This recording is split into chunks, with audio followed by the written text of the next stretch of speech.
It's right at 6 o'clock. We have some more folks coming in. We'll just give them maybe another minute just to be sure that everybody's had a chance to get into our link, and then we'll get started. Thanks very much.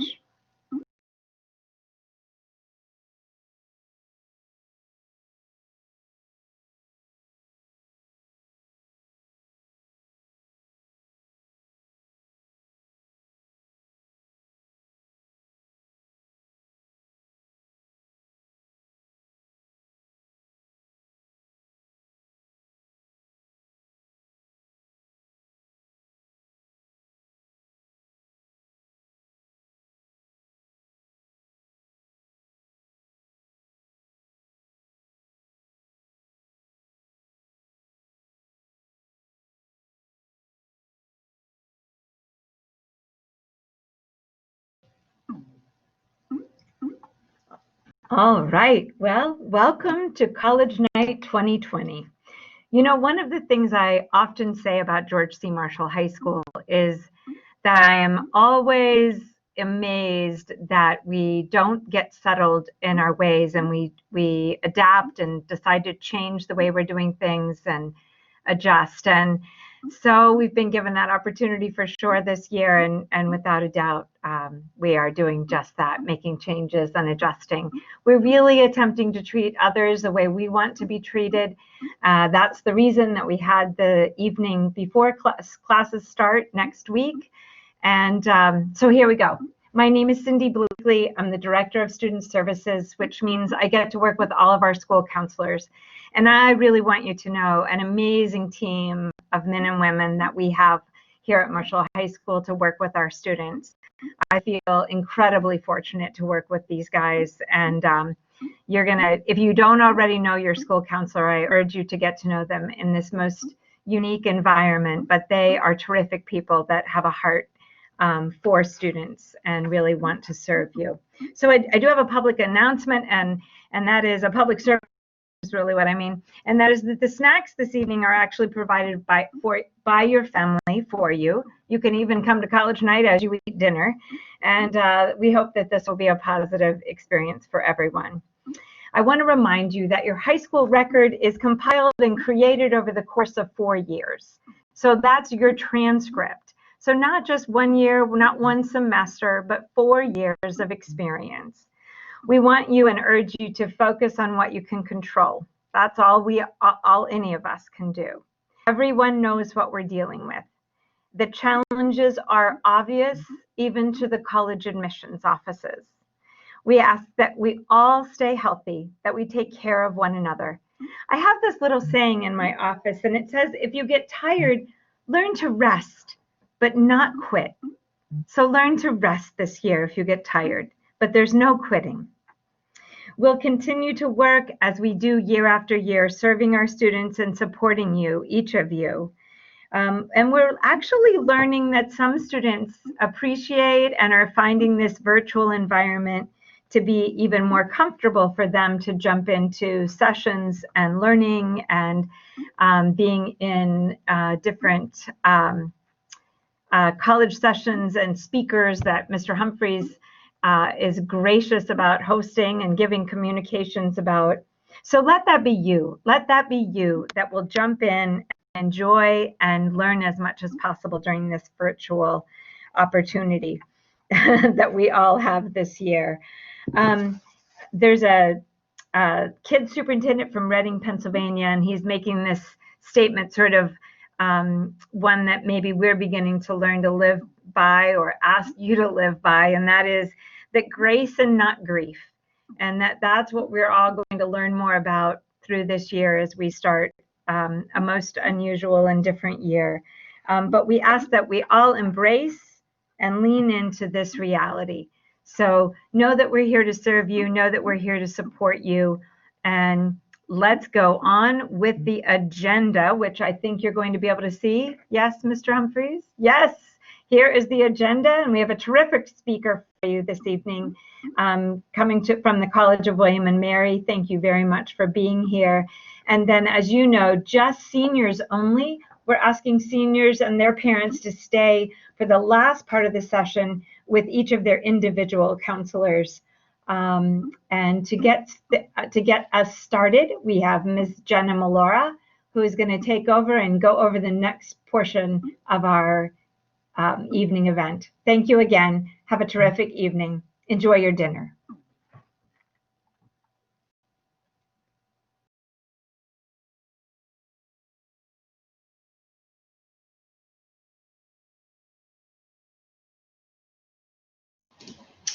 All right, good evening, everyone. Hopefully you can see my screen here. Welcome to our college night. I'm going to start us off with some tips for our underclassmen. So I know some of you might be 9th, 10th, and 11th grade families, and we do like to touch on this a bit to give you guys some tips about what you could be thinking about as an underclassman in terms of your journey for thinking about what you want to do after high school. So for our 9th graders, we really want to focus on allowing yourself to explore yourself, your interests, and build on your communication skills. So ask yourself these questions. What's a class that you've always wanted to try? 9th grade might be that year. We have so much to offer at Marshall, and we encourage you to talk with us as your counselors and learn about the programs and the courses we offer. And 9th grade is the best time to try a new class because you can either say, nope, I didn't really like that, I'm going to try something else the next year, or you can really find a program where they have maybe a 2nd or 3rd level that you can continue into your high school years. Is there a class that you did well in middle school that you might consider taking honors? So this might be a time where you say to yourself, wow, I actually really enjoyed my social studies class in 8th grade. Maybe that's a class I want to bump myself up to and really challenge yourself. Maybe you talk to your school counselor about your goals. It's okay if you don't have long-term goals. That's not what we want you to focus on in 9th grade, but we want to make sure that we can help you with your short-term goals. So is there something that you want to achieve in your 9th grade year? Is there something that you've always wanted to consider in terms of extracurricular activities, and we can point you in the direction of a sport or a club? Or is it that, you know, you've tended to get certain grades, but you're really hoping to move forward and help you know, collaborate with your teachers in setting goals for your classes?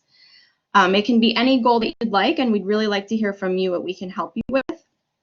And then the last thing as 9th graders is we really want to encourage you to check your email daily. So going back to those communication skills that we want you to build on, you know, email is the new way of communicating, and you know, especially in this virtual world, it's very important for you to check your email daily because all of the communication from your counselors, your teachers, and all of the stuff from you know, Mr. Litz and everything will be coming from your email. So please do that, and if you need help setting it up on your phone, we can help you do so.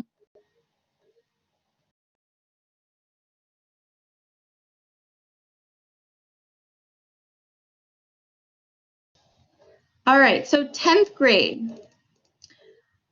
What we really want you to focus on here is exploring your personality and your interests and trying to start getting involved if you haven't already. So the first thing we look at is something called the Career Cluster on Naviance. This is a personality inventory, a personality assessment, if you will, and it's through our college prep called Naviance. And we would really encourage you to talk to your counselor about how you can access that. And it really walks you through exploring what interests and skills that you do have, and maybe pairing them up for some courses or programs or colleges that you might want to consider. The second thing is staying strong with your grades. So what did you do well in, and what do you want to continue doing well in? You know, making sure that you're keeping up with that rigor and making a plan for yourself to keep moving forward. Also maintaining a balance. So making sure you're not doing too much and making sure you might not be doing too little. We really want to help you maintain that balance because it is really critical in your overall wellness as a student going into, you know, in high school and also beyond with whatever you might want to do after. And then joining a club, a team, or another extracurricular activity, including volunteering. So now is the time where, you know, join that club. We have so many clubs at Marshall. We have so many students who want to do great things. Or is there something outside in your community that you'd like to volunteer for? We have a lot of programs in the community to help families with food distribution or something through your church, clothing distribution. Anything that you can think of, we can help you find within your community, and it's really important to get involved in. And then your 11th grade year. So this is what we think of as a culmination of your 3 years before your senior year. You know, you put in so much effort, you're growing so much. What should you be asking yourself at this point? So how are you demonstrating your interests and skills? So this means, you know, how are you doing it for yourself? How are you doing it for your school? And also, how are you going to demonstrate it to the colleges or careers that you might be applying to? Are you showing commitment and depth in the activities you're involved in? So was there a program that you ended up doing for 1 or 2 years, or I'm sorry, 2 or 3 years really, that, you know, highlights that depth of your interests, right? Did you, you know, if you were in the theater program, for example, what would Mr. DeLeo say was something that you really shined in? What would he highlight for you? And how could you highlight that in your college application? You know, have you thought about taking an SAT or ACT, and how will you prepare for that? So if there are colleges you're looking at that do require those exams, talk to us about different ways you can prepare for that. Are you talking to us about crafting a well-balanced schedule? So again, going back to that overall wellness, we want to make sure that you are taking the classes that are appropriate for you and also maintaining that balance. And then, you know, start coming up with the questions and answers that will shape your search. So really getting into the details. Visiting a college right now, taking a virtual tour. It's so important to see what fits you. Are you looking for a big or small size college, a private or public size college? You know, are you wanting to go to an urban, suburban, or rural area? That's sometimes really important for students to think about. Make sure you're visiting our college speakers who visit us in the College and Career Center. Usually we do have representatives come and visit us at school, but this year it will be virtual, so please look out for that from Mr. Humphreys. You know, it's a good time to start talking to your family about your budget and applying for financial aid. We really encourage everybody to do the FAFSA, which is the National Financial Aid Form, to see what help you can get from the government in college. And we really want everybody to fill that out because it really helps you decide which school is appropriate and affordable for you. And then lastly, using Naviance as a resource. So again, this is our college prep resource, and Mr. Switsky will talk more about this. But, you know, start looking at things like admission requirements or trends for a school that you're interested in. All of this information is available, and we really encourage you to start exploring that in 11th grade. So thank you for thinking about the underclassmen journey, and now I'm going to hand it over to Mr. Switsky. Thank you.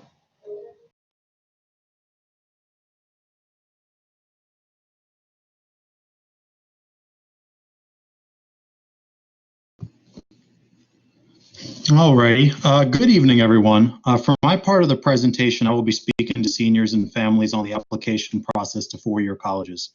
Before I begin, I just want to say, as we get the year going, we will eventually be discussing other post-secondary options such as military, gap year, and the ever-popular starting at Northern Virginia Community College. So to those here tonight with those interests, stay tuned and reach out to your counselors or Mr. Humphreys whenever with those types of questions. Now, to seniors embarking on the college application process, there's no getting around. This can be a stressful time of year as you approach a major life transition. And I can only imagine the additional questions you may have during this time of uncertainty. I want to assure you, though, this is not as daunting as it seems, and everyone will end up with good fit options for them. I feel very confident saying that 5 years into this job. And my goal for tonight is to try and break down the parts of the college application process for you all the best that I can. So what we present to juniors in the spring and kind of shared virtually this year was the idea of there being 4 buckets to manage in the senior college process. Those 4 buckets are standardized testing, transcripts and letters of recommendation, college applications, and the financial aid bucket. What we want students to do is metaphorically kind of put those buckets down or hand them off so they can stop worrying about the weight of all of them and shift their focus to certain ones. So what I'm going to do is just kind of go over bucket by bucket, talking a little bit about each of them and how they pertain to senior year. So starting with the testing bucket, which is the SAT and ACT, and usually tends to come first in the process. It's a general practice that students should plan on taking the SAT and or the ACT at least once by the end of their junior year, usually in the spring. Then students use the summer and fall of their senior year to try to improve their scores as needed. And the nice thing about multiple attempts is a lot of colleges will super score, meaning take your highest section scores from multiple testing attempts. Now, for this senior group, obviously the elephant in the room is they did not get a traditional testing window this past spring. Colleges understand this, and I would say the majority have gone test optional this cycle. In Virginia, some of the most selective schools, to include UVA, William & Mary, and Virginia Tech, all have done so. And even 7 of the Ivies had announced test optional as of a couple months ago. So what this means is if you have a consistent academic record in terms of grades and coursework, it is certainly a fair option to take advantage of the test optional choice, and it will not be a penalty to you at all. If, though, you feel you want to test and see how you do, or because you may need to improve your metrics, it is certainly fair to try to test this fall. There's just not a right or wrong answer, and hopefully the test optional policies alleviate stress and potentially eliminate the bucket altogether for some in the class of 2021. The last thing I will say about testing deals with the sending of scores. If you are sending scores to colleges, just please note that we do not do that as a school. That is up to the student, and you will do so through College Board or ACT to send your reports directly to colleges. Read what's required from each of the schools, though, as a lot of them take self-reporting of scores and do not need an official copy until the student selects a school. The next bucket, this is one your school counselors do want to take away from you pretty quickly, and that's the letters of recommendation and transcript request. In the spring of junior year, students work on a senior information packet that goes to their counselors for like the 9th to 11th graders in the room. Just to give you a little background, this packet has students answer questions about themselves, as well as the parent guardian answer questions about their senior, and it assists counselors in writing letters of recommendation. If you are a senior and did not submit this, you should be working on it now, as we will not take transcript request forms without this document. And look at what colleges require for letters of recommendation, because they also vary from school to school. Some will require just a counselor, and then some will require 1 to 2 teacher letters too. The counselor letter generally summarizes a student's high school career, achievements, and obstacles. View it as a big picture letter, whereas a teacher letter generally focuses on the student's contributions to a specific class or content area. If students need teacher letters, they should quickly reach out to their teachers if they haven't done so. And for counselors, it's generally assumed we will be writing our students a letter, and they will indicate it on their transcript request form. So about the transcript request form, you will be getting an email with a copy of it tomorrow. We were just sharing the process with electronic payments and everything, and the instructions will be spelt out. It's also what the counselors will be talking about with our seniors and their families in the breakout sessions. So I'm just going to quickly go through some components. Starting with the front of the sheet, we ask that you check the box to waive the right to reads of recommendation by FCPS employees, as this choice will be marked on your application, and letters not waived carry much less weight and can be viewed as a red flag to admissions offices. The form itself for early applicants, it will be due September 14th, and that's for those applying to colleges with a deadline on or before November 15th. And then the form will be due November 6th for those applying to colleges with later deadlines. Students can turn in more forms later to add colleges to their list, but it is important we have an initial form with your earliest deadline on file to allow time for all materials to get out. We realize as counselors that school is starting a couple weeks late, and this form is going to be due here in a couple weeks, but we can't be that flexible as 2/3 of our students do apply early.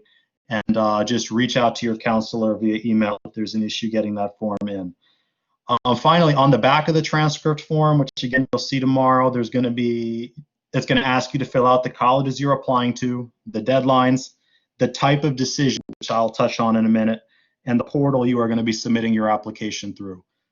So for college applications, there's generally three options for submitting applications, and those are Common App, Coalition, directly through the university or institution. Any way you apply is fine for us, but what is indicated on that form is the method we will send your materials, and it's very important it matches what the student ends up doing. For Common App, we need you to invite counselors to upload your documents before you submit that transcript form, and the students can then see as materials are submitted. Note that for Coalition, the county does not approve school counselors using it for submitting materials, so you do not need to add us to Coalition, but do know we have another electronic method for submitting these records, and it's worked absolutely great over the past couple of years. So on to the college application itself, and I mentioned I was going to talk about the types of decisions we have, and there's generally four options, and what each college offers is going to vary. But early decision is binding, and it means the applicant will be obligated to attend the school they're accepted to. You can only apply to one school early decision. Students will sometimes utilize this for a reach school, as admissions rates can be slightly higher as the applicant demonstrates the most serious interest to their top choice college. A potential downside to early decision is because early decision programs are binding, the applicant will not always be able to choose among other schools that have offered more financial aid or that they got more interested in later on in the applicant process. So make sure it is your absolute top choice if you apply anywhere early decision.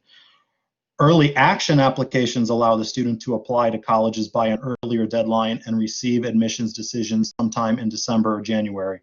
Over the years, this is definitely what most of our students have utilized. Early action applications will look at grades through the end of year, and they'll get a copy of your senior year schedule. But senior grades will not be factored into an initial decision if it is made. If you need to utilize senior year to get your grades up or show growth, you may want to apply regular decision, as colleges can then take senior year more into account. Also note, it's common for those that apply early to potentially get deferred to the regular decision window as well. And then the regular decision window, generally applications for this are due between January and February, and you'll find out in the springtime. Regardless of how you apply, students will have until May 1st to make their decisions for early action or regular. And then lastly, rolling admissions just means that the college or university will review your file and give you a decision as the school receives all of the materials. So there's no real set deadline for that. What you have probably heard me say a few times now is the phrase, it depends on the school. Colleges have different deadlines, application types, required materials, and even tell us different preferences. So you really should keep a spreadsheet of what is due and is required when. It will help you a lot around deadline time. The other, probably the most painstaking part of the application process for seniors is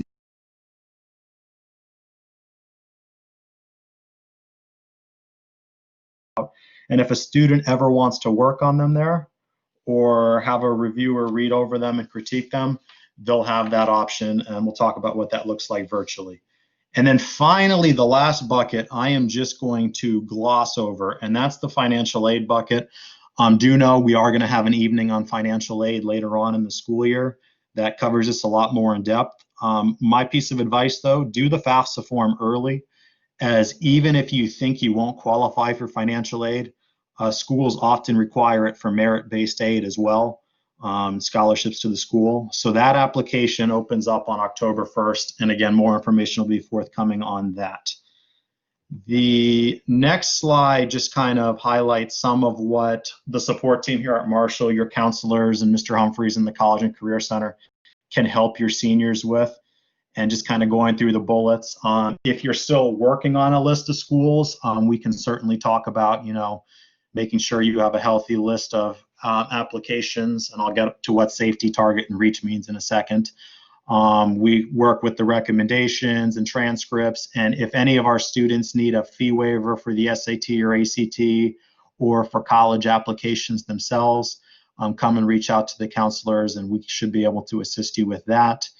And then Mr. Humphreys in the College and Career Center can also help with the college and career search process, career and major interest inventories. essay and application support, and then definitely with scholarships and financial aid. Mr. Humphreys is awesome there. And then my last slide for the evening I will touch on is one of my favorite resources in Naviance. And, this is really for 9th to 12th graders. You can look at this now. And this is a scattergram that students can use to identify target, reach, and safety schools. When you're on your Naviance account and go to college tabs, you will find the scattergram section.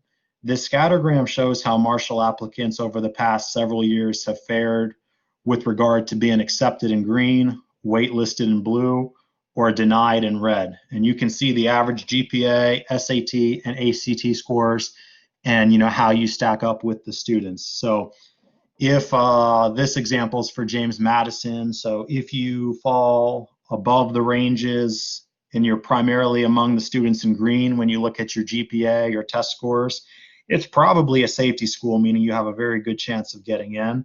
If you are right around the average target where the greens kind of meet the blues, that's probably what we consider a target school, meaning, you have a good shot, but it could go either way. And if you're below in the X's, like your GPA is quite a bit lower, or maybe your test score is lower in a non-traditional year, for instance, it's what we consider a reach school, but, don't be discouraged and don't apply if that's the case, as a lot can go into those decisions, and more than just GPA and test scores. So with that, I just want to thank you all for your time and being here. I know I speak for all the counselors when we look forward to talking to the senior families afterward, and I'm going to hand this over to Mr. Humphreys.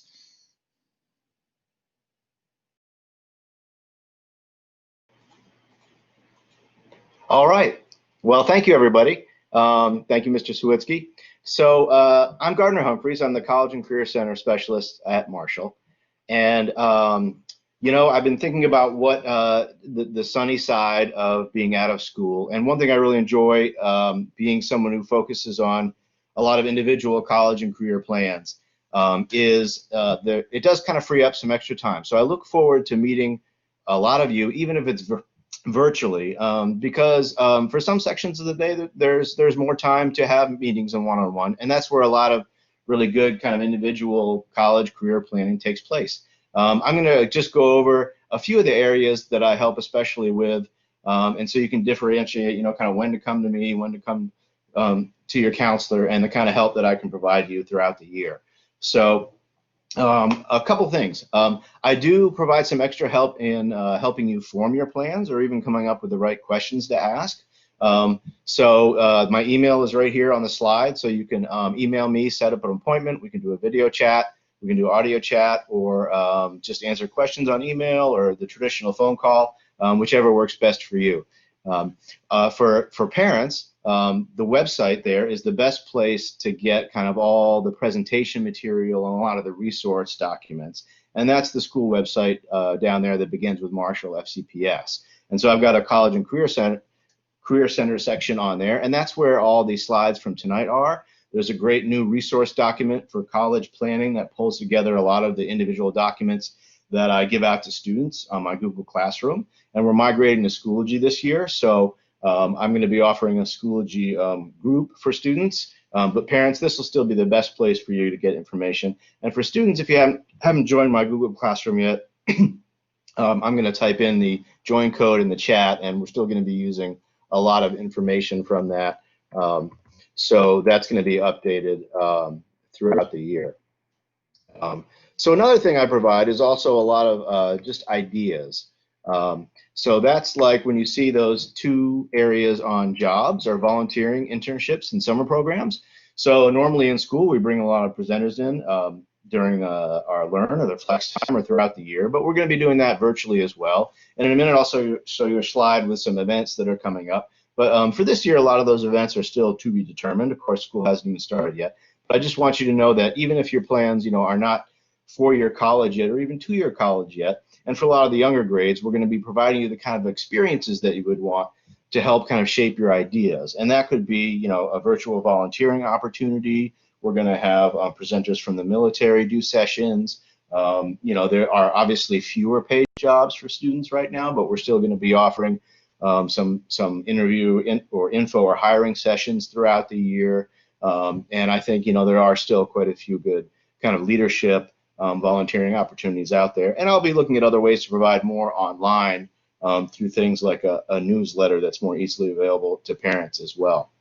So a couple other things in there. Mr. Sawicki mentioned financial aid and scholarships of Ms. Malura, and it's a good time during, I would say, especially sophomore and junior year, to start thinking about college affordability. A lot of the ways to make college affordable or to get big bucks for college are not actually waiting until you're a senior winter and you've got applications out the door, and then you're kind of applying to specific scholarships. There are more scholarships out there for seniors, but if you really want to knock off some serious dollars from your college costs, a lot of that comes in the beginning years, and that's during sophomore and junior year, where you're trying to find colleges that are either lower cost or give out more aid, either like aid based on your income, which they call need-based aid, or merit aid, for families just in general, or for students, from our area, or for students who fulfill certain things that if you're a student, or your son or daughter might have, so that could be like an interest in engineering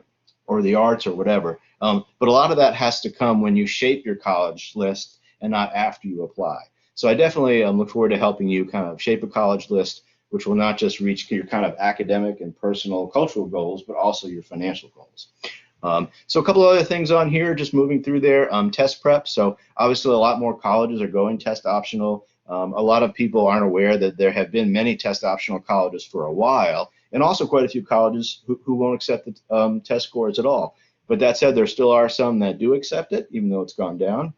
And they may bring it back in the future. But I do think the test optional wave is kind of rising and rising, and many schools that are trying test optional for the first time this year and next may decide to go there permanently. But we do have free test prep through Marshall. It's in our library website. Resources for that are for parents, on the website right there, the link right there. And for students, you can also go there, but then also in my Google Classroom in the Schoology link. Going down, I'm just going to point out a couple of the events that we have coming up right here. If you look down a little bit, you can see here a couple coming up. There's going to be a couple options for financial aid nights, and that's good for all grades. You do want to know what's coming down the road, even if you're not the parent or if you're not a parent of a senior. They haven't announced the date yet for the county-run virtual college fair and night, which has a lot of speakers and then also a lot of individual colleges, but I'll be communicating that out. We are having an in-school PSAT on October 29 for juniors, and then we will give the military vocational assessment test, which can be used if you're actually interested in enlisting, or actually if you're not interested in enlisting or don't know you are and you just want the feedback of kind of a full battery of vocational assessments. There's also a college fair sponsored by Mason, which is going to be virtual in October on the 22nd there, and that's called Alcanza. It's targeted toward first-generation students, and it ends up being probably the good portion of it are Hispanic students, but it's not solely meant for one demographic, but they do kind of target diversity, students whose parents haven't been to college yet, and anyone just wanting a lot of college information. So that'll be a good thing to tune into as well. And the last thing I have on there is if you're a senior, we are going to be offering essay help throughout the year with the same set of advisors, myself, and I have 5 other volunteers because we have a lot of essays to read. And so we're going to be doing that all throughout the fall and the winter, and you'll be getting an email from me about how to sign up for a slot for that, and we'll be doing them throughout the week. The last thing I want to mention is you should have gotten in your email the links for the senior breakout sessions. And if you don't have them, they are on the slide, and I'll put this back up at the end of the session. And that's again for senior students and parents of seniors. That'll be from 7:30 to 8, and you'll have a chance to ask particular questions about the senior process and of your counselor. And if you're with Ms. Brooke Kurtner, the new counselor this year, that's going to be staying in this session right here. So the link there is the same link for this session. So you would just stay on there and don't quit the session. Okay, and the last thing I want to mention is towards the end of this presentation, I'll be putting up a SurveyMonkey link as well. So we would appreciate your feedback on the session. because this is a brand new format for us, so we'd like to know how it's working. Okay, so our guest speaker tonight, I'm very happy to introduce her. She's from the College of William and Mary, which has been a great partner of ours for some time. And her name is Ms. Monica Pinier, and she's the Senior Assistant Dean of Admissions. And she's going to talk about a lot of these issues from the college side and present to you. And William and Mary is also, if you're a junior or senior, doing a specific school visit with Marshall. And you can look at my page to sign up in my Google Classroom if you're a student to attend that, that session as well. But welcome, Ms. Pinier.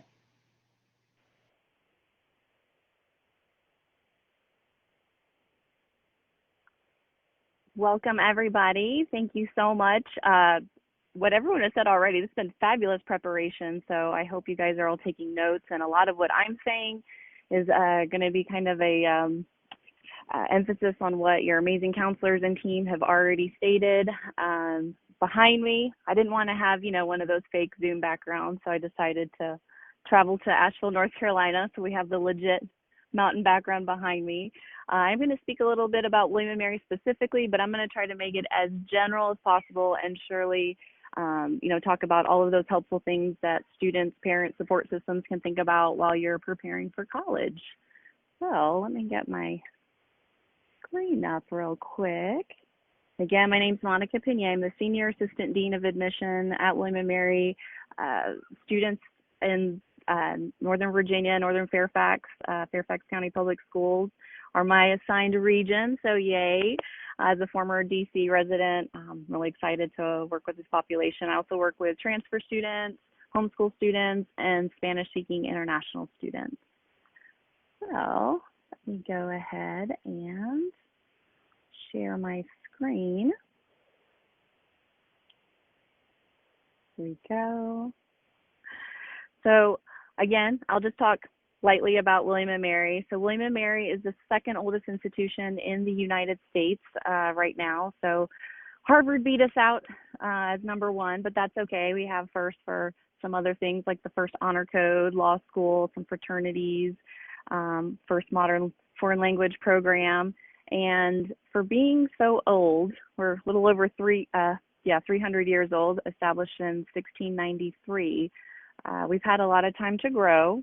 We haven't always been perfect, but what I really appreciate about William & Mary, as the third higher ed institution I've worked for, is that they are always looking for ways to improve, always listening to the student voice for feedback on what we can be doing better, and certainly moving forward every year, especially during a year of a pandemic, no exception. So pictured here is our Wren building, which is the oldest still active undergraduate institution still going, so we do win with that.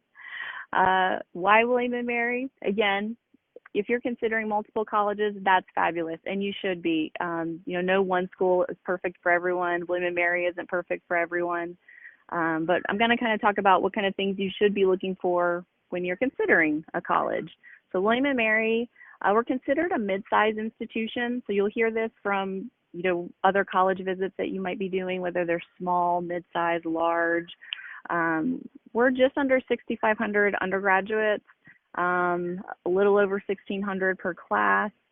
We have students who come from all over the country, all over the world, and we like that. We really value geographic diversity, as well as diversity in all arenas, whether it's religious, ethnic, racial, gender, identities, all kinds of things. So we really look for that when we're trying to build our class to see how can we make it as diverse as possible. I really like that even though we're considered a mid-sized institution, if you were to visit our campus, we get a lot of feedback from students that we have a small school feel, and we have a very tight-knit, collaborative community. And that's something that'll be really important as you're considering different colleges, is to, I know right now with the pandemic, it's hard to actually go visit in person to see, you know, feel that energy. But if you're able to, even just walk around the grounds, even if the school's not open, you know, I encourage you to do that, or take advantage of some of those virtual visit opportunities out there to help, you know, make your decision. I won't go over all the rankings. I will say that as you're thinking about institutions to apply to, look at, maybe what are their strengths. Every school has different strengths. Every school has things that are amazing about them. William & Mary, we happen to have a majority of our students who participate in either undergraduate research or study abroad. Over 60% of our students will do study abroad. Over 60% of our students will do research. So that's huge. That really helps build onto like your resume, whether you want to go to grad school, med school, you want to try to get a job after school. And I also like that we rank really well with best value, and that's important. Sometimes when you go to a liberal arts institution, people will say, well, what's the value of a art history major? Nothing wrong with an art history major. However, it's important that, whatever you're studying, how does your school, whichever school you decide on, how are they going to support you? Are there internships, assistantships, research opportunities? Will they help you interview for a job, put a resume together? Put in the alumni network to help, bring people so that you can connect to try to get a job. And these are things that I know for William & Mary, we value very much, and we want to make sure each of our students are getting that experience so that they have the most valuable experience, so that by the time they're walking across that stage as a senior, they, feel confident on their next moves going forward. Probably the most common question I get from students is, what's the typical day of a student like at your institution? Bless their hearts, I'm definitely probably more of the mom of all of my fellow deans on staff. So I usually, have some students chime in to help out since I'm a little far removed. However, I would say, the biggest thing is that our students are very engaged. I'll talk about the application a little bit and kind of what we're looking at, but one of the pieces of application is going to ask for your extracurricular activity. And that's because at William & Mary, this is a huge piece. We have almost 500 student-led clubs and organizations, which for the size of our school, that number of clubs is usually not found for institutions that are like 3 times their size. So our students love to be engaged, whether it's the First Gen Club, whether it's a diversity club, whether it's the Hammock Club, Cheese Club, you name it, there's probably a club for it. If not, we encourage our students to create that club. And also for a lot of students who realize athletics is a big part of the decision. And this is where not every school is the best fit. So if you're interested in either playing, participating, or watching certain athletics, to do that research when you're considering all those institutions, and what are they really great at? Is there something that you want to play? Are there scholarship opportunities if you do want to play athletics? So just some things to consider. Some facts and figures here. It is William & Mary specific, but I'll try to make it as general as possible. One of your previous counselors just mentioned that most of Virginia has gone test optional for the SAT, ACT, and hopefully most schools all around the nation. I want to address, I should have probably began with this, that we know that 2020 has been a crazy year. And what we are telling students is that test optional means there's nothing negative on your application if you choose not to submit any test scores. We are committed that we do not want our students to risk their health or safety or sanity to go out there and test if it's not something that's feasible or safe for them.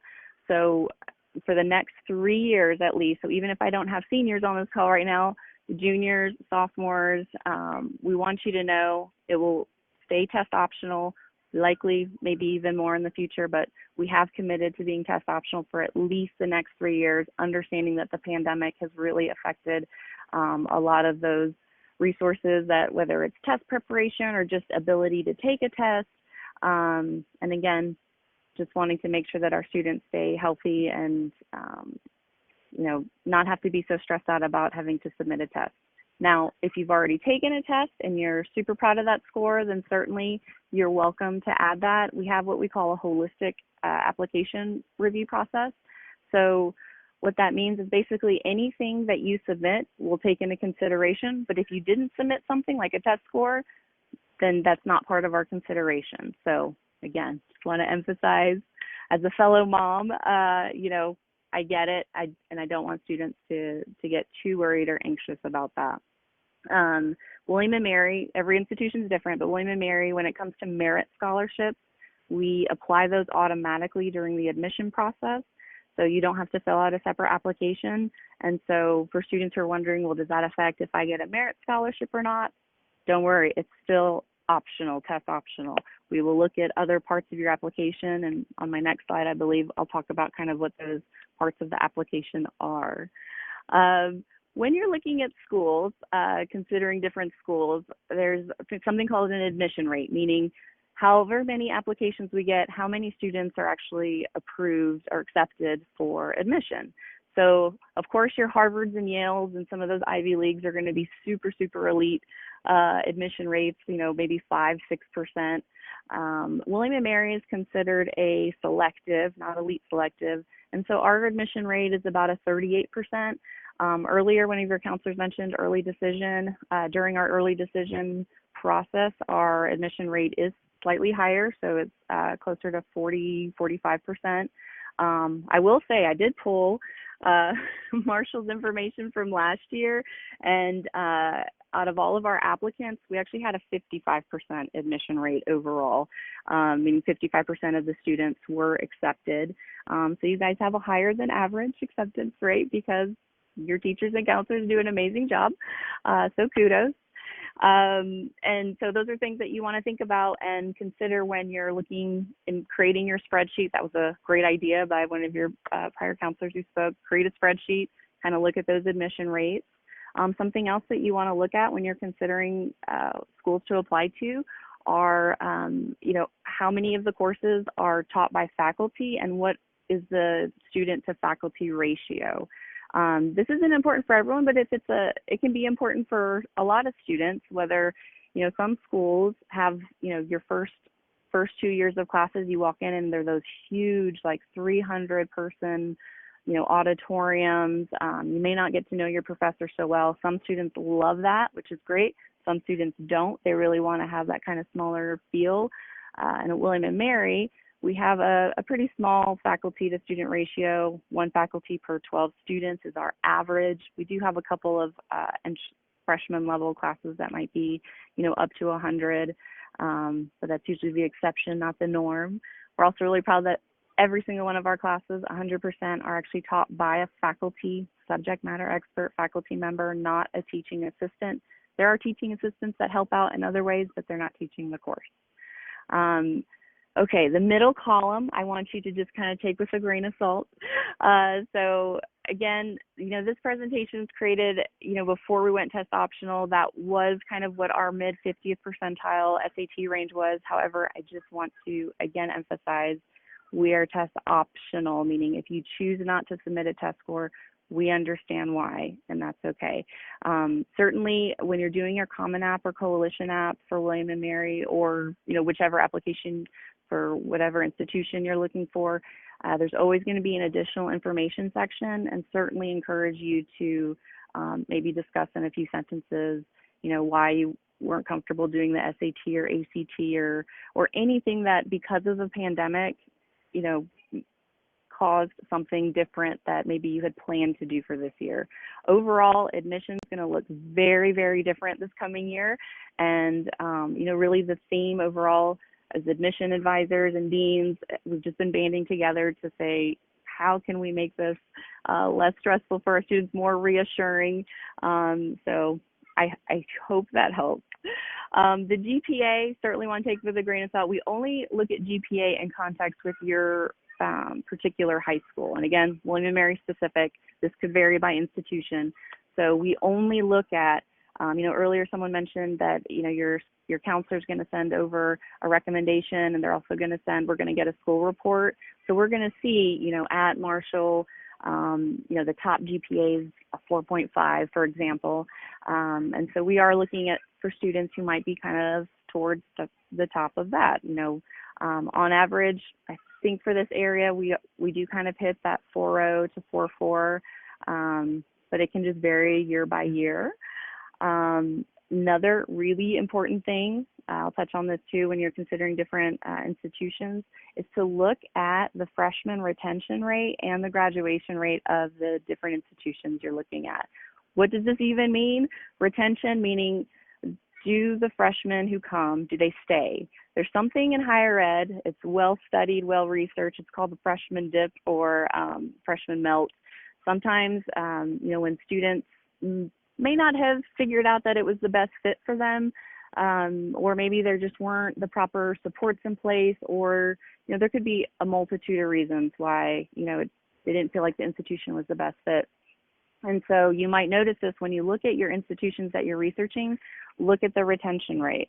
We're really proud that we have a very high 96% retention rate, and we feel that has a lot to do with that the moment that you're accepted, you're already being part of kind of the tribe family, and we have something that's called a first year experience office that's going to pair you up with an orientation aide, a peer advisor, a pre-major advisor, and it's just a multitude of people that are there constantly checking in on you and kind of guiding you to what to do, where to go for help, how to help, and so that you're not doing that alone. The image that you see on the top of the slide is my favorite tradition ever at William & Mary. It's called convocation, and it's your very first day of class. You listen to a speech by our president, our great Catherine Rowe, and towards the end of that speech, you start to hear all this noise, and you walk out of our Wren building into our courtyard towards the Sunken Gardens, and you are greeted by every current William & Mary student, alum, grad student, community members in the Williamsburg area, and they are giving you high fives and saying, "You belong, welcome to the family." And so I think that really helps with students kind of having that sense of belonging, and then kind of going back to all of those clubs that we have, because students are so engaged on campus, like they just really feel part of the community. Another thing to look at would be our graduation rate for wherever you're considering. And this is important because you want to make sure if it's a high graduation rate, we happen to have a 90% graduation rate, that kind of tells you that there's plenty of supports in place, whether it's counseling, the different centers across campus, research, working with faculty, that they're making sure nobody is slipping through the cracks. And so we want to see our students, when we accept them, we have every intention of high-fiving you on convocation day and congratulating you when you're again walking across that stage. All right, so some things that we consider in our process. So you might hear this a ton. A lot of schools say, we have a holistic admission review process. What does that mean? It means that we take everything into consideration. Instead of saying, you have to have this GPA, you're either in or you're not, it's not that easy. It's, it's kind of a scale of, we're looking at your GPA. Yes, that is a big part. I will say, all these things that I'm about to mention, more William & Mary specific, so you'll certainly want to reach out to any of the institutions that you're interested in to see what they consider part of their review process. But for William & Mary, it's not that one of these is heavier than another. And it's just important to know that maybe if something like, let's say your GPA isn't, towards the high range for your high school, it's very likely you could still be admitted if you, show that there's some kind of other areas of major strength. On the flip side, I've absolutely seen during the committee process, students who have a high GPA, but maybe they had no extracurriculars, didn't do an optional essay, or didn't write like a, the personal essay was, pretty short and brief, like I just want to go there or something like that. And they're not admitted. So we're truly looking at all parts of the application. We want to get to know our students. We generally want to get to know our students. As a dean, there's no better feeling to me. I feel like I get to know all of my students in the applications. And then when convocation day comes, I am like looking out for y'all to like high five and finally put a face to the name. So back to what we're looking at in a holistic review process. Also, I'll also say part of the review process is that even though I would be your regional dean, the main dean of contact, I'm not the only one reviewing your application. Your application will always be reviewed by at least 2 different deans, as well as in what we call a committee process, where all of us come together to try to kind of build out the class. And also that's when we start dispersing those merit scholarships automatically. So for William & Mary, what are we looking at? Although this probably is common across a lot of the institutions like UVA, Tech, especially around Virginia. So certainly looking at GPA in context with your high school. So again, just looking at your particular high school, and does your GPA kind of go to the higher range of that? For example, if the high GPA at Marshall was a 4.4 or 4.5, is your GPA in that 3.8 to 4.5 range? Looking at academic challenge or rigor, what does this mean? It means that we like to see students who, if available at their school, which the great thing about Fairfax County is you guys have amazing resources and amazing educational opportunity at your schools. We like to see that students have taken advantage, whether your schools offer AP, IB, or dual enrollment. We consider those rigorous classes. Certainly don't take all 26 of them if that's what's offered at your high school. We want you to still have a life, but maybe you took 4 or 5 one year, maybe 2 or 3. It's very different for every student. So as long as we just like to see that you've taken advantage of some of those. Ideally, we like to see that students over their 4 years in high school have taken a biology, a chemistry, and a physics. We also like to see students who've reached at least to the calculus level, and we like students to have mastered a certain foreign language, whether that's 4 years in one foreign language. It could be a modern foreign language. It could be ancient, like Latin. It could be ASL. Or just reaching to level 4. Maybe you already started your foreign language in middle school. Those are not requirements for admission, though. I want to be very clear about that. If for some reason you just couldn't, go through with that, or because of scheduling, we get it, 2020 is crazy, and you're just not able to get into those classes, that's okay. It's not a requirement for admission. That's just like a nice to have. Another piece of your admission that we're looking at, this is probably my favorite part of the application. We spend a lot of time reading these applications. And for William and Mary, because we like to get to know our students so well, the personal essay is big. We really love to hear, what you have to say. These essays make us laugh, cry. They just kind of, I love to read, and I'm just always so impressed every year when I read these applications and the essays. And my biggest pro tip I think I would say for this is just be yourself. Write in your voice. We've had students who've written us poetry, haikus, they've written us songs. It doesn't need to be necessarily overly flowery speech if that's not your normal, way to talk, regular, voice. We want to feel like it's coming from your voice. We want to get to know you. Also recommend, sometimes we get essays that are fantastically written. However, they're all about your grandmother or a teacher that inspired you, which is awesome. However, it doesn't help us get to know you. So just whatever you're writing about, and believe me, students have written about all kinds of things, how they make a grilled cheese sandwich, or how they've overcome something, or something that they hated that they started to like. Anything that you can spend to make it about you, perfect. The personal essay for us, again, will be different by institution, is required. We also have an optional essay. Highly recommend you do that one as well. The optional essay is a great time to, maybe you were split on talking about 2 different things on your essays. You could talk about the other one here. If it's, maybe you've already done your research in that institution that you're applying to, and this would be a great time to say, I've been involved with French Club, and I can't wait to see, I can't wait to study abroad in France, or, you can talk about even just your dreams and aspirations moving forward, or kind of what you see, or how the year 2020 changed us all. It's pretty open. And I'll kind of rewind a sec. There's a specific prompts on the Common App and the Coalition app. I'm going to give you an insider tip. Again, I can't speak for all institutions. For William and Mary, I will speak. We don't care what prompt you look at. In fact, I rarely look at the prompt that students chose. I'm just looking at your essay. So if trying to choose the right prompt is giving you any stress, I want to just relieve you of it. And I just want you to write and go for it.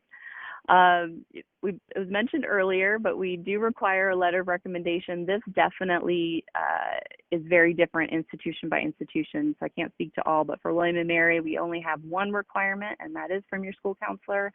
However, we certainly welcome you to submit maybe 2 to 3 additional letters of recommendation. Maybe one of your teachers or band teachers, or someone in your community, your coach, anything. They are welcome to submit an additional letter of recommendation for you. This really helps us to get to know you even more.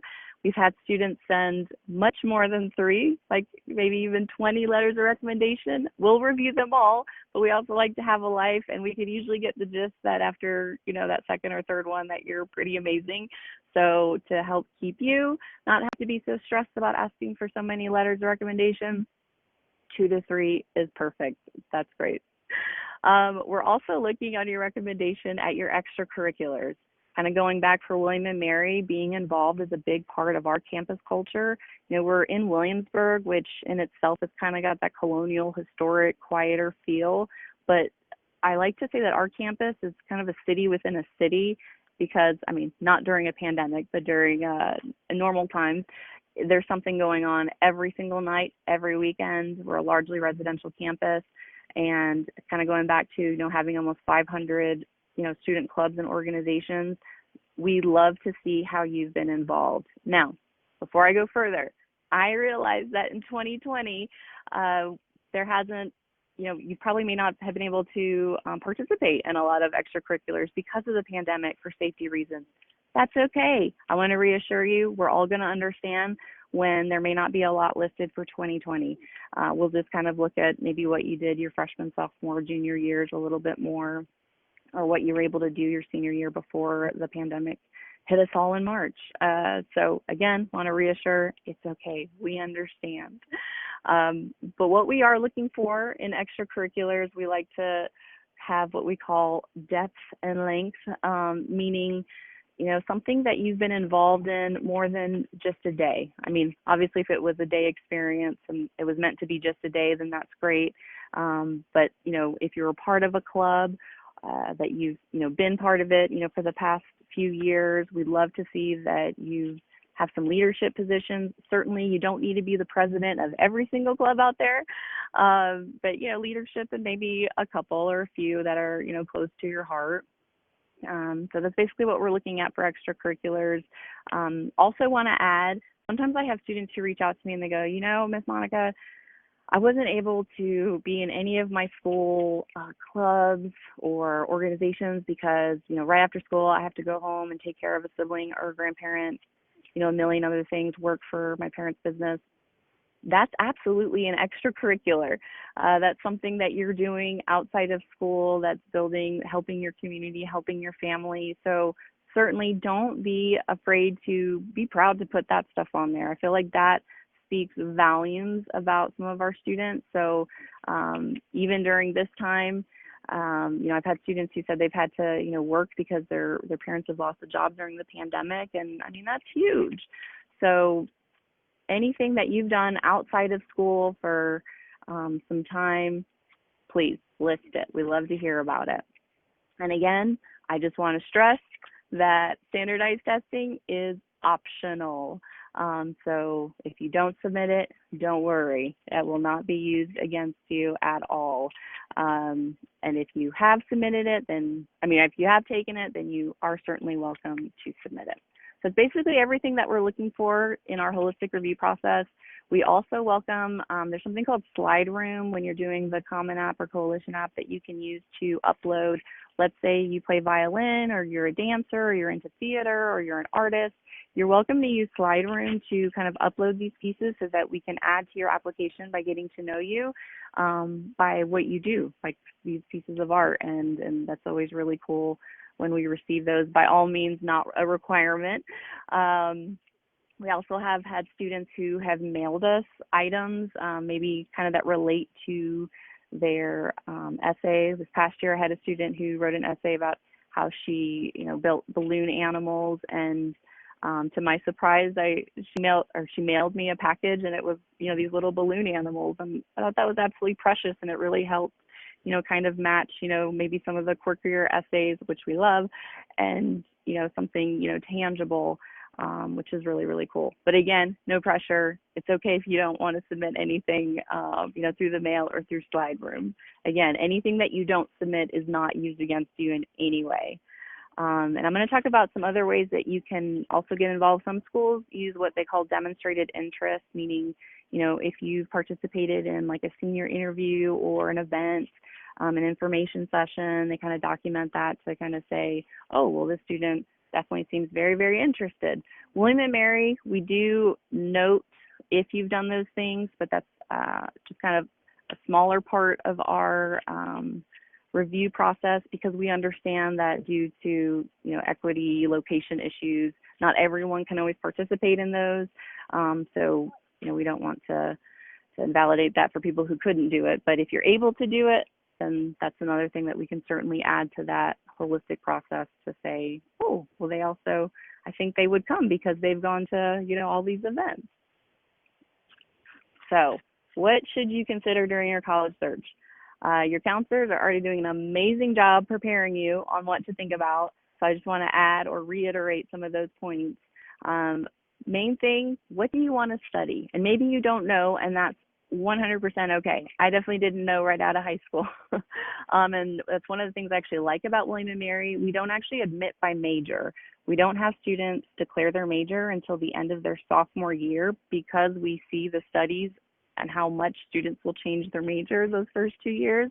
And we want to give you enough time to kind of explore a variety of departments, meet faculty members to kind of decide what you want to make your plan. One of my other favorite things about William & Mary is that you can kind of create your own degree in interdisciplinary study or double major, major minor, and you're going to use those first 2 years, and you're going to be exposed to all kinds of resources, fairs, departments who are going to kind of help see, from those general education courses that you're taking your freshman and sophomore year, and kind of what you would like to do after your bachelor's, what might be a best fit. So certainly you want to look at, if you have an idea of what you want to study, kind of searching for, does your school offer it? Not every school offers every major, and that's a good thing. You want schools to, be really good at certain things, and it's not for everyone. I know for William & Mary, we're a liberal arts institution. We offer a lot of research opportunities. We have some great programs like in neuroscience, computer science, biology, the social sciences like psych and sociology and history, obviously for being in such a historical area. But I've had students who've reached out and said, I'm interested in aerospace engineering or nursing. What should I choose? And honestly, that's where I'm honest and say, I think you should look at some other great institutions out there, because, we just don't have those programs, and that's okay. So always kind of search before you get your heart too set on certain institutions. Make sure they have the programs of study that you might be interested in, even if you're not 100% sure yet. That's okay. Also want to look at what opportunities do schools have. I like to say this is really part of the value of an institution. Do they offer study abroad? For William & Mary, I know one of the things that I really like about our study abroad office is that they're constantly sending scholarship opportunities. So even if you think, oh, well, study abroad is not for me because that's not something I could see spending money on, the majority of our students are able to study abroad, and it's part of a grant or scholarship opportunity once they start participating in that. Other academic opportunities to consider are, does the institution have research opportunities? Certainly, this isn't for everyone, but if you're interested, especially if you're interested in grad school, med school, any of those types of things, then, having some research experience, whether that's in a lab or actually being in a publication, helping faculty, that's great for your resumes and moving forward for grad school applications. As well as a slew of other opportunities like internships, assistantships. Those are kinds of things that you'll want to find, does this institution offer that? Because that's what gives you value to your education, because you want to be able to kind of have that leg up when you walk across that stage as a senior, to know that you have a pretty good chance of, finding something considerable as soon as you finish your bachelor's degree. Huge next piece. So You know, it's funny, my prior roles were always in access programs, and very commonly, and my parents and myself, the same way when I was researching schools, I would see the sticker price and I would say, oh yeah, I can't even think about this school because it's not a possibility. But I want you to be very careful, because sticker price is one thing versus the actual cost. And what does that mean, actual cost? It's that a lot of institutions are able to offer a lot of aid. For example, I know University of Virginia, UVA, and William & Mary are both schools that for our in-state students, we meet 100% of our demonstrated financial need. So when your family is doing that FAFSA, and for William & Mary, we also recommend the CSS profile. If it shows that an estimated family contribution value, you know, it's closer to the 0 range or so, and maybe not even, it could even be partial, we are able to kind of cover some or all of the tuition and board. For example, one of my foster sons was admitted last year to William & Mary, and he got his entire tuition, room and board taken care of, and so that's something that I really value for William & Mary, and a shout out to UVA. These are 2 institutions in Virginia that I know have pledged to meet that for all of our in-state students. And I think everyone on here is probably in-state because you're in Virginia, but in the event that you happen to be out of state, we do cover 25% of that if you're out of state. But you also want to look at what scholarships the institution offers. Again, for William & Mary, our merit scholarships are automatically applied during the admission application process. So that can kind of help really lower what that kind of shocking sticker price can sometimes be. And again, there's just tons of scholarship opportunities. We welcome students to apply for external scholarships, the merit scholarships, and of course, we will meet any demonstrated need for Virginians. Other things to think about when you're looking at your college is just location. Do you want to stay in state? Do you want to go out of state?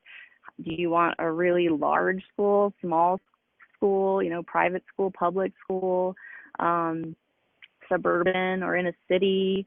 You know, all of these things are things that you want to think about are, you know, kind of in your spreadsheet as you're thinking about all these things. Where do you see yourself? So always really important, and certainly I know it's hard in the year of a pandemic. Not every school is open for in-person visits, so that is hard. I usually like to say you should always visit an institution to kind of get that feel. There is a palpable energy that's very different every single institution. And, you know, for some students, they might think that they're going to love an institution, and then they go visit and they're like, oof, I don't think so anymore. And then same thing, there's students who are like, there's no way I want to go there. And then they come to the campus, check it out, and they're like, oh, I love it. So if you're able to visit, certainly encourage you to do so. But if you're not, I do know colleges nationwide are doing the best that they can with virtual college visits. You also want to look at kind of going back to the type of school. You can also narrow down your choices by if you're looking for something very specific, like a HBCU, historically Black college or university, a liberal arts institution. William & Mary would be liberal arts. Or if you're looking for something very in like the tech or STEM related fields, like Virginia Tech. And there's many more categories to the types of institutions, but you know, I know this is different for everybody, so we want you to find the best choice for you. You also want to look at what the campus has to offer and support. So kind of going back to that retention rate and graduation rate, we want students to feel supported, not slip through the cracks. We want to be checking in on students and making sure that they're happy and supported and have all the resources that they need. So look at all those institutions. Do they have a diversity center, if that's something that's important to you? Do they have clubs and organizations that kind of align with what you want to do? Do they have a counseling center, a wellness center? Do they have a career service center is huge, because that's kind of what helps you post graduation network with, you know, current alumni and different organizations if you're looking to find a job. You know, kind of look at those things that might be important for you. Accessibility services, it's endless. So kind of look at those things that you think might be, you know, very important for your success, and does that institution offer that? Kind of talk about career services and student activities, athletics. I'm probably the worst person to talk about athletics because I'm more of a foodie, so I'm all about on-campus dining. But if athletics is really important to you, certainly you want to look at, does the school offer it? Is it a D1? Is it intramural? Are there scholarships for those athletics? So certainly part of that consideration in that process. And yeah, I think we've touched on all of those. So yeah, hopefully you guys can start visiting, especially if it's in Virginia, if you haven't already. Again, even if a school right now isn't in person for students to go to class, you could still very well, walk around the campus. You may not be able to go in the buildings, but still a possibility if you just kind of want to feel the environment and the energy of the campus itself. So, parents, support systems, how can you help your students? And well, you're already doing a great job by loving them, supporting them. They're on this call, doing the right thing. We're all doing the best we can during a pandemic.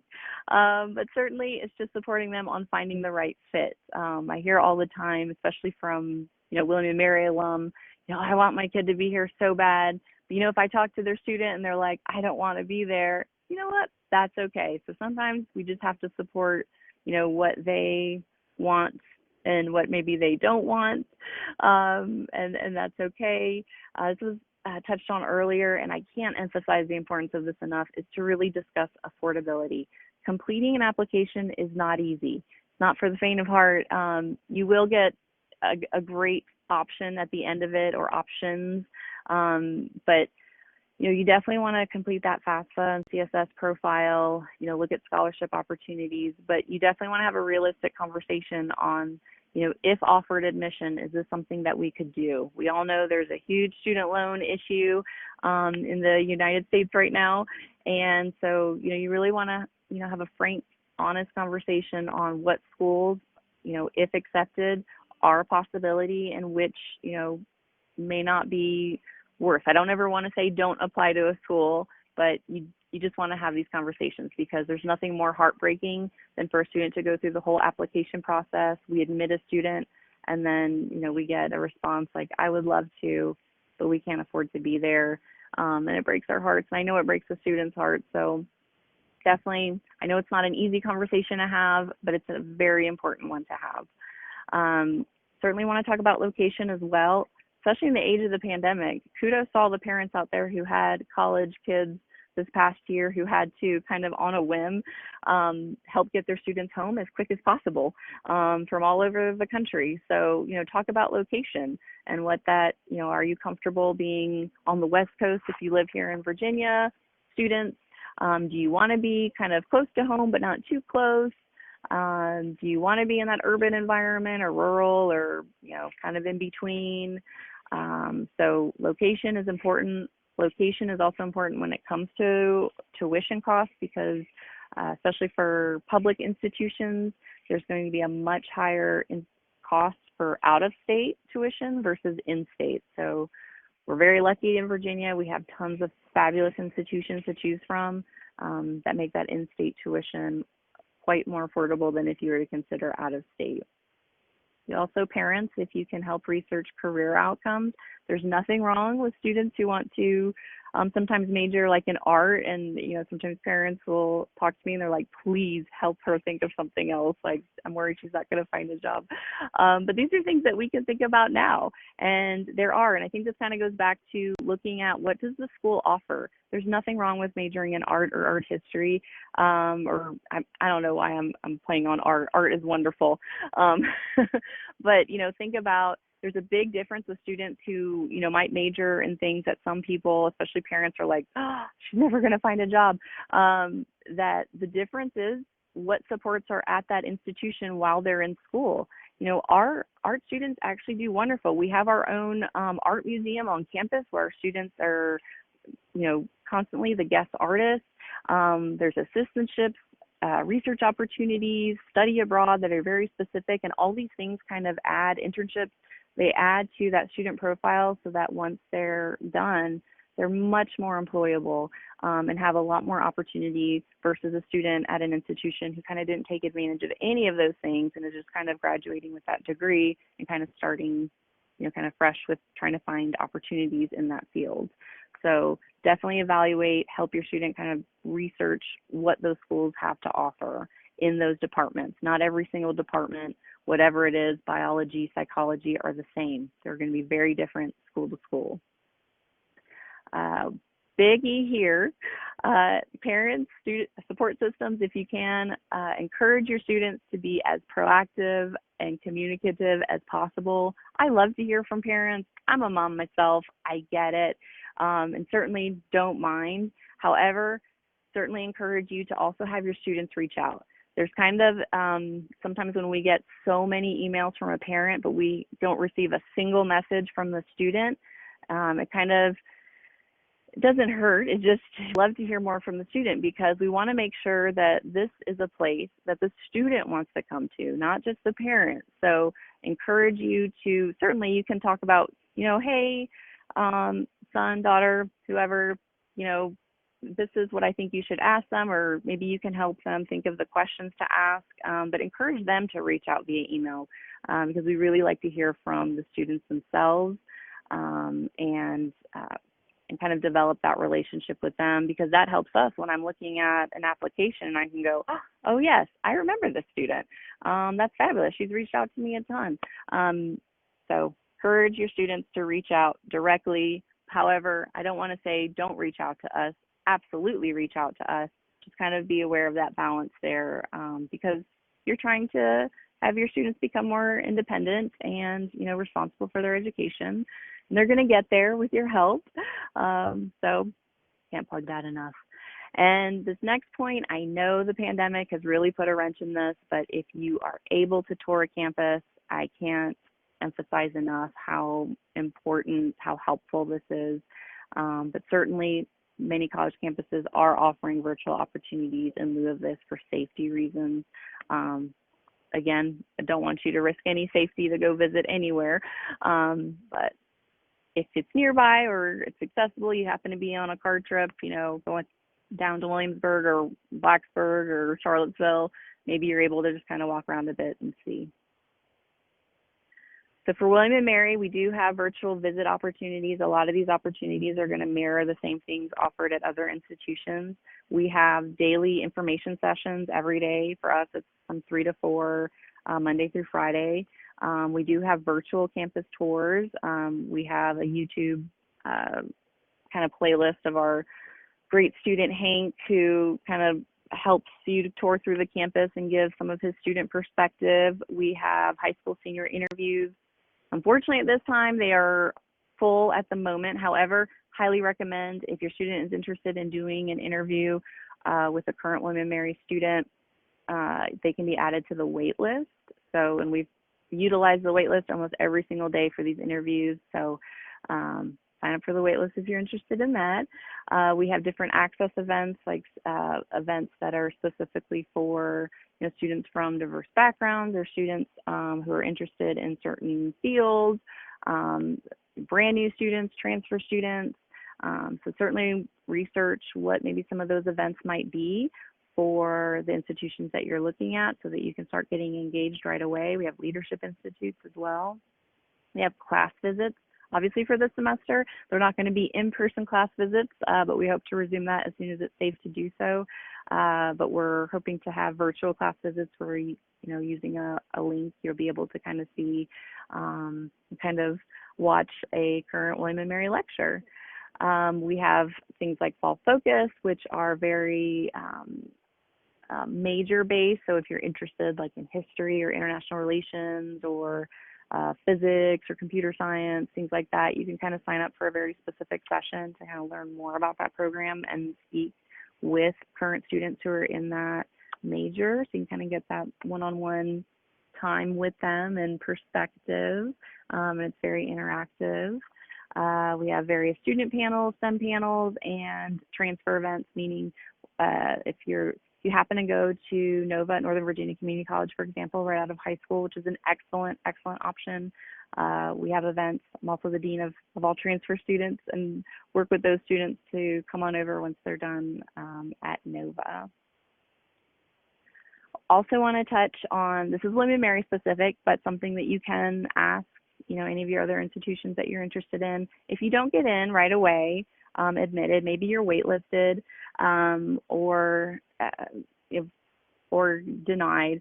If you're waitlisted, there is something that's called the guaranteed pathway for waitlisted students, for freshman students. So let's say you apply this coming year, you're waitlisted. At William & Mary, we do have a guaranteed admission option that if you decide to go to, for example, Northern Virginia Community College, your local community college in the fall semester, so fall 2021, and you take a full-time credit load, which is 12 or more credits, and you make a B average over the semester, 3.0 GPA, you're guaranteed admission for William & Mary that spring.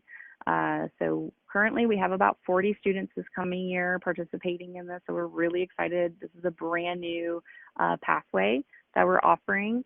So we're really excited about that. Another way you can do it is through our Verdo Study Abroad program, and you can study abroad for the fall, and then you can get guaranteed admission for the spring semester again, as long as you have made the 3.0 B average or higher for the fall semester. So really excited about that. The study abroad program this year was obviously put on a halt because of the pandemic, but they still offered some opportunity with like a hybrid option to do some study in California. But hopefully by next year and all the following years, we'll be back to whatever the new normal is, and travel will be back and awesome. Another option, this is, I think, I don't know a single institution that doesn't allow transfer students, but I will speak specifically for William & Mary. We love our transfer students. Of course, I'm biased because I'm the dean of transfer. I was a former transfer student myself from the community college system. But we do have guaranteed admission for our transfer students. If you have a 3.6 GPA and you complete your associate degree, which is the equivalent of your freshman and sophomore year of classes, you do get guaranteed admission into William & Mary. However, that's not the majority. Majority of our students who come in as transfer students will just come in and like regular, normal, traditional transfer, meaning they've taken, maybe 2 semesters, maybe more. Maybe they didn't want to apply for guaranteed admission, and that's okay. And for William & Mary, we're looking at, as long as you did a 3.5 over that period of time that you were doing your community college classes, pretty competitive as a transfer applicant. And we also have agreements with Richard Bland College, which is one of the residential junior colleges in the nation, and the only one in Virginia where you can live on campus at a junior college. And if you complete your associates there with a 3.25, you are guaranteed admission at William & Mary junior status as soon as you start your junior year. So here's my email. I am the regional dean for this high school, so certainly encourage any students, parents to reach out to me. If you, I'll check the chat in just a second, see if I can answer any questions. But, maybe you think of questions tomorrow, next week, next month, in a couple months. Certainly encourage you to reach out to me, monica@wm.edu. Let me go back here. Yeah, so. Thank you very much. We have some questions submitted on a Google form in advance tonight.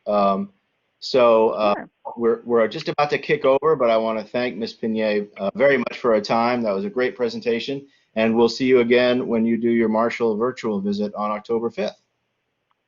Yay, awesome. Thank you, everyone. Enjoy your evening. Thank you so much. Okay, so we're about to kick it over to the senior sessions. We did get a couple questions submitted on the Google form. The first question I think that we didn't cover in tonight's presentation was if colleges are getting a lot of deferrals from last year's senior class, when they return the following year, will that use up a lot of space for this year's senior class, and will it be more difficult to get into some of these very competitive universities for this year's senior class because they're returning? And I've been talking with a lot of colleges with these virtual visits, and the answer is so far, most of them have not seen a large rise in deferrals. Most of last year's class are keeping their spaces and starting on time.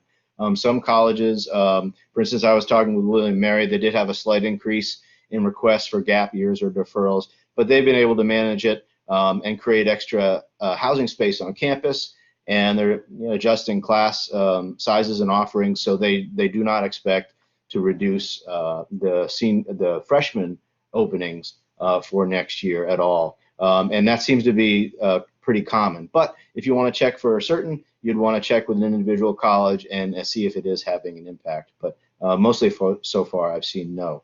I did post the links for the senior parent and student breakout sessions in the chat bar there. The only other question I got was, does undecided hurt when you apply? And the answer to that, I would say, is no. If you want to apply to a specific program, and if you indicate a choice of major, sometimes they will look at that. But if you've got a case to make for a specific major, you should make it. But no, undecided is definitely not a bad choice. Most colleges know that's where most seniors are, and they expect many of them who indicate preference for major to change it in any case. So that's the answer to that.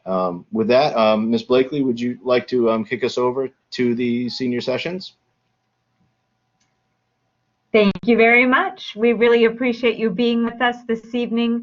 We ask for senior parents and seniors to stay and make your way to your counselor's link. And we just really appreciate your time.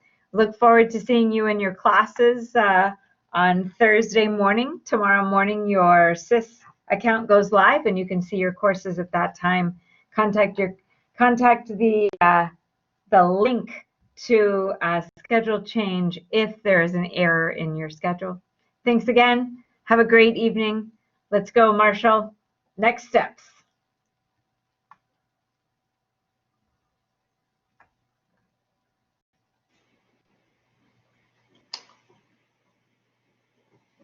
Okay, if you've got Ms. Kurtner as a counselor and you're a senior parent or student, you should stay in this session right now.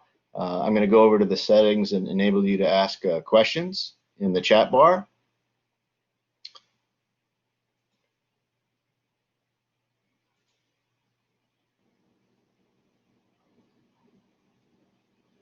Hello, Ms. Kurtner. Hi. Can you hear me okay? Yep, I can hear you just fine. I'm going to adjust the settings. Okay, I've had connectivity issues. Oh, okay, sure. Yep, I can hear and see you just fine. Maybe you want to start out by yourself and your alpha? Sure. Yeah, so welcome everybody. I know there's some families in here who are still transferring over to their counselor-specific session, but if you're hanging around, my name is Mrs. Kurtner, and I am working with students' last names M-U-N through R-A-K.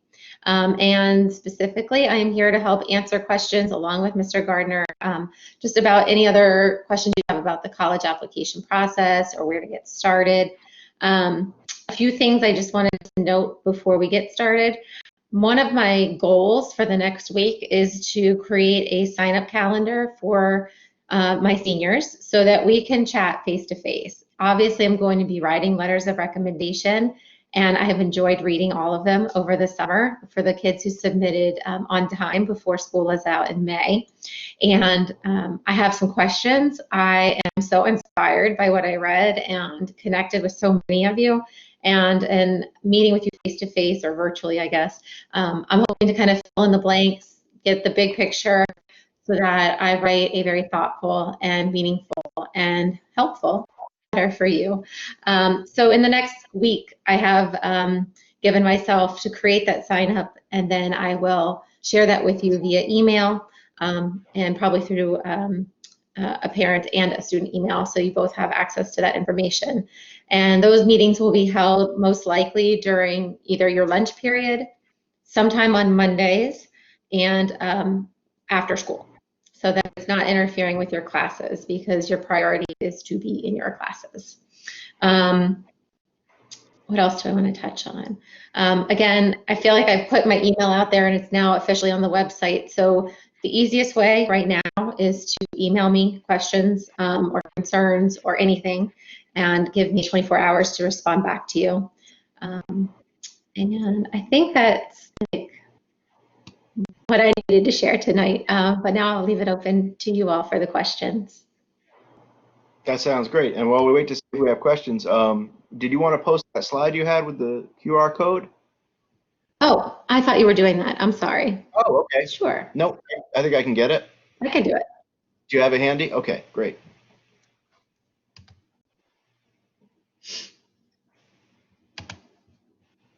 One second.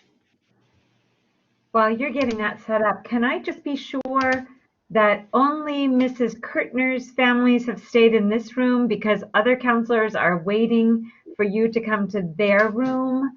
I wonder, is there any chance we should show those links again?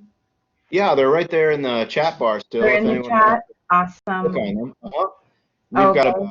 about, we had about 70, well, right now we have about 60 people left in this room. So if you'll find your counselor so that you can, they're waiting for you in another room, and you'll just use this link to be able to get to your school counselor, and they'll look forward to visiting with you. Thanks. I see you guys figuring it out. First time for us on this format. Okay, well, if anyone has any questions, you should be able to type them in the chat bar right now. So feel free to go ahead and submit a question.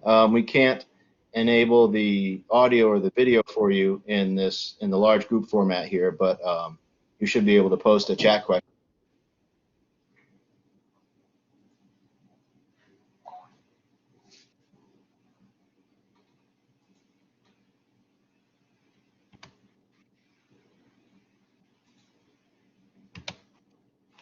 Okay, it doesn't look like we have any yet, Ms. Kirtner. So either our presentation was that good, or I've done something wrong in the second. And I would probably pick the second of those. So let me double check. Sure. It looks like I have participant chat enabled, because I'm looking at it right now. Yeah, it says participants can post chat messages. Hi, Clara. Great. So it does work. It does work. Okay. Thanks for joining, Clara. So these are, these questions are meant to be about kind of the senior process for applying to college, but I think Ms. Kirtner and I, don't mind any kind of questions, that have to do with the whole getting ready for after graduation or whatever is relevant. David, is there a specific thing you'd like help with?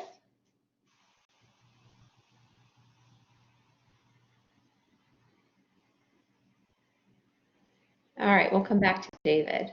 On the screen in front of you guys, there's just a simple QR